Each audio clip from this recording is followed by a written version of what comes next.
Welcome to the presentation of the graphs for natural monopolies. So in the previous block on the haiku page, you'll see that there was a PowerPoint lecture that talked about the nature of natural monopolies and how they form, and we looked at the example of a specific natural monopoly. So in this video, what we're going to do is go over the graphs of how, first of all, how is a natural monopoly created? We're going to look at that first graph. And then the second graph that we're going to look at is how are monopolies regulated. And we're going to look at that through and the approach to regulation. So if you remember, one of the key things that we mentioned when we introduced natural monopolies was the idea of economies of scale. And that's the key idea that, remember, scale is talking about size. So these are benefits of size. So what we want to keep in mind is that a natural monopoly is a monopoly that arises from economies of scale. So that's the graph that we are going to demonstrate.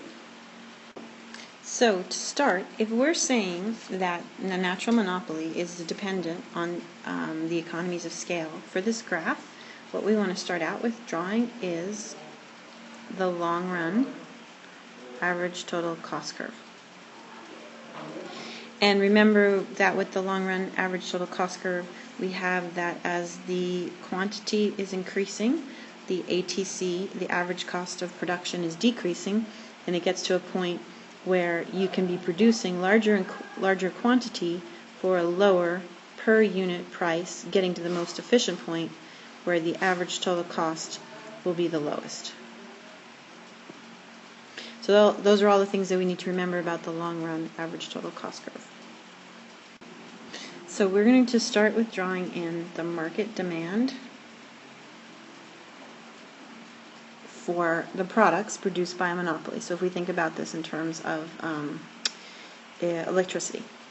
So if the demand for the market can be shown through the demand curve that we've drawn, we can see a few things here. We see that there is part of the demand curve that is existing above the long run average total cost curve. That means that it's possible for the firm to be selling at a price that is above its ATC. So it's possible for the firm to be having profit. The other thing that it could be possible is that they could be producing at a point on the long run ATC where they're breaking even, right? The ATC and the price is the same. So at that second point, quantity 2, there's no profit, whereas at quantity 1, there's profit. So remember, one of the things we said about the monopoly was that the industry demand curve is also the firm's demand curve. So what if this was not a monopoly, and what if people were attracted to the profit that we're seeing that's possible for this firm? And if you had the demand curve was no longer just for one firm, but instead had to be shared among two firms. And then you actually, for each individual firm, had less demand because you had more firms.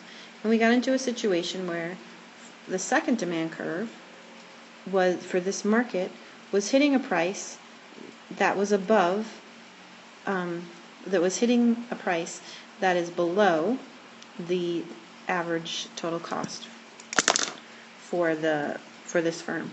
So then we're seeing that we have a loss because the demand curve is only supporting a price that is below the long run ATC.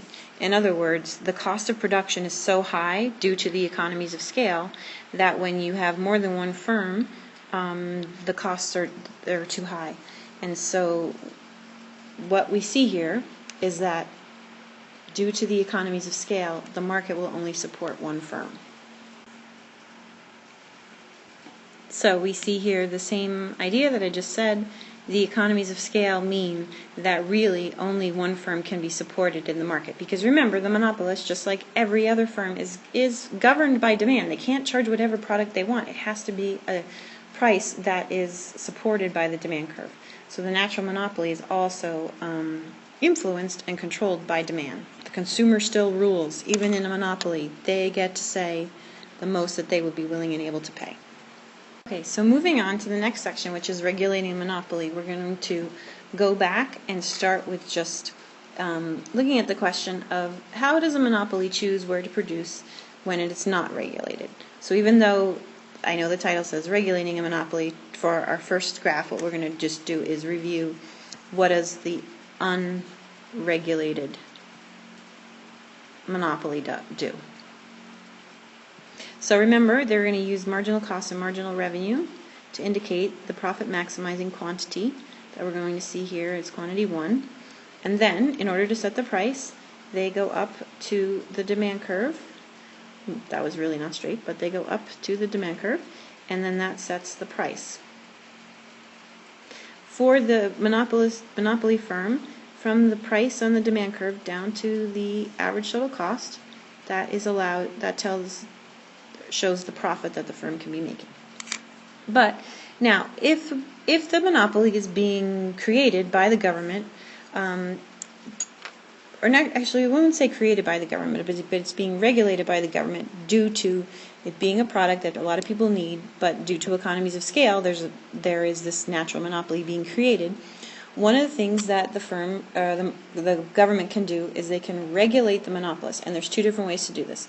So one thing that they can do is that they can say they're going to regulate to a cost that is set by what's called marginal cost pricing.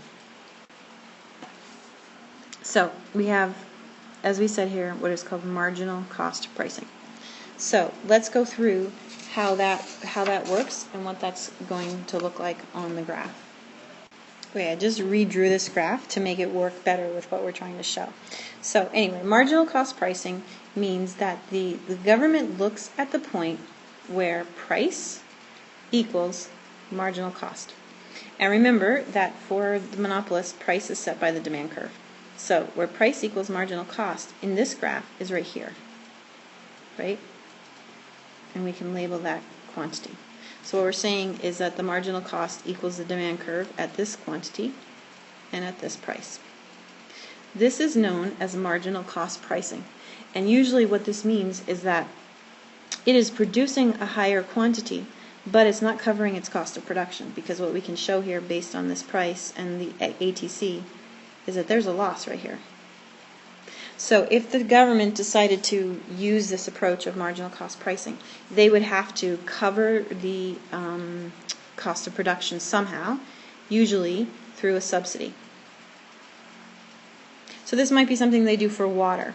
If they have a natural monopoly on a utility of water that they see as a necessary good, the government could use marginal cost pricing to create the quantity that's desired, and then they could increase the cost of cover the cost of production by providing a subsidy to the firm. So that's one approach. So the second possibility for regulating a monopoly is to use what's called a fair return price. And for a fair return price, that means the government is setting the price where price equals ATC.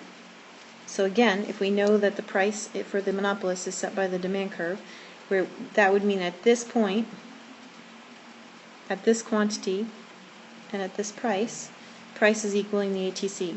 And so that means that the company is not having a profit or loss, but they're having normal profits, which means they're covering their cost of production because they're meeting the average total cost, but they're not making a profit.